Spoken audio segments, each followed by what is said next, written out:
We have discussed that the Quran is experienced in a very divine manner with transitions and divisions becoming apparent as it is read step by step. There is also an apparent division. In other words, the verses are apparent divisions, the surahs are also apparent divisions, and there are also divisions within the topics themselves, section by section. The Quran makes a claim regarding these. In other words, Allah the Almighty has made such a detailed and distinct division that it is claimed to be based on knowledge, ala ilmin.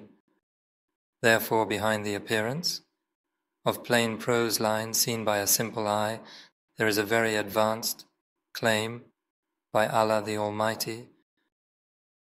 We have divided it in such a manner based on knowledge that who can see? Examine and realize it at that time. For a people who believe, what does this phrase, a people who believe at the end mean?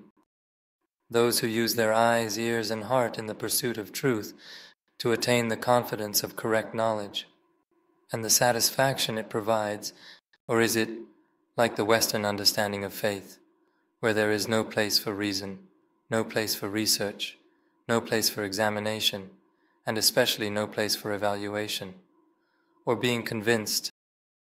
You just accept it like that, and even against all the norms in the West, even when all the evidence is against it.